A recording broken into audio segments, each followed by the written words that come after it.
శివరాత్రికి చాలా మందికి మహాశివరాత్రికి ఉపవాసం ఉండే అలవాటు ఉంటుంది.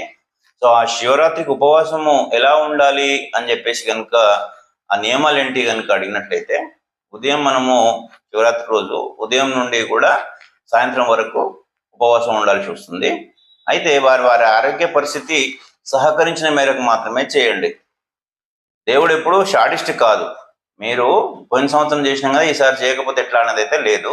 కాకపోతే మనకు చేతనైన వారు మాత్రం ఉదయం నుండి సాధ్యమైనంత వరకు మీకు దగ్గరలో ఉన్నటువంటి ఒక శివాలయంలో అభిషేకం చేసుకోండి. లేదా ఇంట్లో కనుక శివలింగం కనుక ఉన్నట్లయితే అభిషేకం చేసుకోండి.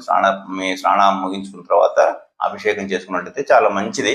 ఆనాడు మహాశివరాత్రి నాడు నేను మామూలు రోజుల్లో చేసుకున్న దానికన్నా 100 రెట్లు ఫలితం ఇస్తుంది కనుక మీ ఇంట్లోనైనా అభిషేకం చేసుకోండి. వీలైతే శివాలయం కనుక అయినట్టయితే అక్కడ ఆ లింగం కింద యంత్రం ఉంటుంది, ఆ గుడి వాతావరణం వేరు కనుక చాలా మంచి రిజల్ట్ ఉంటుంది. అయితే ఈ విధంగా అభిషేకం చేసుకున్న తర్వాత ఆ రోజంతా కూడా ఓం నమ శివాయ ఓం నమ శివాయ అనుకుంటూ ఉండండి. మీకు ఏ మంత్రాలు రాకపోయినా కూడా ఇంట్లో చేసుకోవాలంటే కనీసం నమ శివాయ అనుకుంటూ పాలు, పెరుగు, తేనె, నెయ్యి, చక్కెర పోసి ఆ తర్వాత లింగాన్ని శుభ్రంగా కడిగి మళ్ళీ నీళ్లు పోసుకుంటూ ఓం నమ శివాయ నమ శివాయ నమ శివాయ అనుకుంటూ చేయండి.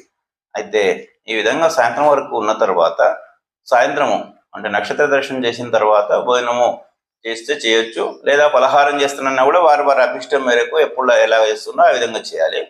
రాత్రిపూట జాగరణ చేసి మీకు వీలైతే లింగోద్భవ కాలంలో 12 గంటల టైంలో లింగోద్భవ కాలంలో మళ్ళీ అభిషేకం చేసుకున్నట్లు కనుకైతే మీకు ఈ జన్మే కాకుండా పాత జన్మ పాపాలన్నీ తొలగిపోతాయి. అద్భుతమైనటువంటి ఫలితం ఉంటుంది. మీరు అనుకున్న కోరికలన్నీ కూడా నెరవేరుతాయి. కాకపోతే నమశివాయ నమశివాయ నమశివాయ అనుకుంటూ ఉండాలి.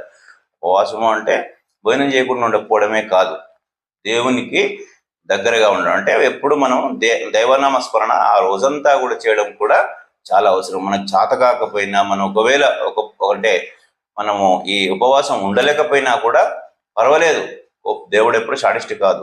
కానీ మీరు ఓం నమ శివాయ నమ శివాయ నమ శివాయ అనుకుంటూ ఉండండి. అదే అద్భుతమైనటువంటి ఫలితాలను ఇస్తుంది. ఏదో ఎవరి కోసం మనం ఉండాల్సిన అవసరం లేదు. మీకు నిజంగా చేత కాకపోతే ఉండకండి. చేతనైతే అన్ని రకాలుగా చేతనైతే మీకు చేయండి, అందులో ఏం తప్పు లేదు. చాలా మంచిది, అద్భుతమైన ఫలితాలు ఇస్తాయి. ఓం నమ శివాయ నమ శివాయ నమ శివాయ అనుకోండి. అందరికీ ఆ పరమేశ్వరుని ఆశీస్సులు. ఈ నెల 26వ తేదీనే ఉంది కనుక అందరికీ కూడా ఒకసారి గుర్తు చేయడం కోసమే చేస్తున్న వీడియో. అందరికీ ఆ పరమేశ్వరుని ఆశీస్సులు.